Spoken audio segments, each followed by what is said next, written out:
Real-time yields analysis, part 4, tracking yields in real time. Real-time yield tracking and the essentials. Carcasses must have an ID that points to their yield grade, sex or type, steers, heifers, or Holsteins, and weight. Carcass ID is read at the point that carcasses enter fab. Product table defines by item code the subprimal for that item code and the number of pieces per box for that code. Box scale picks up the box number, item code for the box, and the weight of the box. Average weight per subprimal is calculated based on box weight and pieces per box. Carcasses moving into fab. To the left of the circle, you'll see the actual carcass sequence as far as when carcasses, the order that they crossed in the fab transfer scale. Here we have the carcass IDs associated with those carcasses. We have the quality grade, the sex or type of carcass. In this case, we're looking at steers and heifers. The weight of the carcass, the yield grade of the carcass, and the timestamp associated with when that carcass crossed the fab transfer scale. Process issues. Subprimal count in the box is wrong. This was resolved in a moving cumulative total of production. A piece missing from one box may be found as an additional piece in the next box. This is something we see more commonly in the large count boxes. For the smaller count boxes, this would not be normal. Moving total of the boxes resolves this issue. Product doesn't come out of fab sequentially. Also resolved by moving or cumulative total. One box may be light relative to a carcass sequence, but the next will be heavy, so this results in an accurate moving in a cumulative total. Calculating yield variances as boxes cross the scale.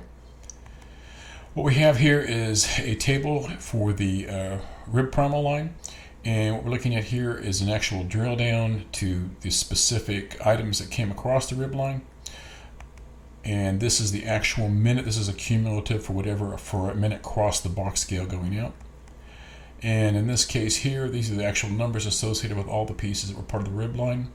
This would not include what goes off to fat and trim. In this case here, we're looking at the ribeye 112A. We can see that we actually saw 31.6 pounds cross the scale. We had 32.2 pounds is what we expected based on the yield grade and type of carcass that it is, if it was a steer or heifer, which means that we were about 0.6 pounds light for that ribeye, for the 112A. This shows here that when we're more than 2 pounds light for any one box, it's going to show as a red number so that we can see that immediately without having to look through the table. This is a graph showing minute by minute the actual variances that cross the box scale. As you can see here, there's a couple of small positive variances, but for the most part we've got negative variances, some more than 2 pounds. This graph here is showing the cumulative of all of those. We started fabbing the 112As around 10 o'clock. I believe prior to that there was 109Es.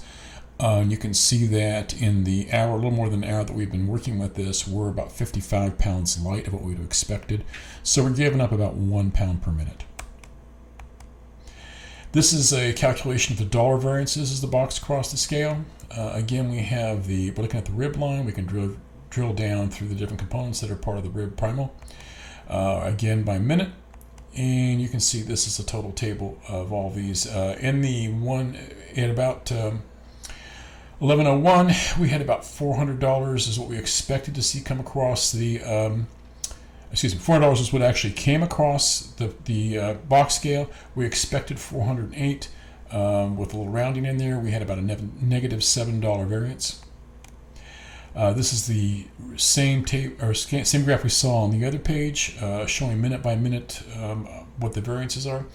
In a couple of cases, we had maybe a positive variances up to maybe $4, but in some cases, the negative variances were as high as $26. And this is the cumulative, again, starting at about 10 o'clock, we started fab for the 112As. And right now, we're almost $700 in the hole. So we're giving up about more than $10 a minute for this particular subprimal. Real-time yields analysis. The next video will be part 5, yield performance feedback, managing yields in real time. And for more information on real-time yields, contact NavAnalytics at 800-280-7107 or visit our website at navanalytics.com. Thank you.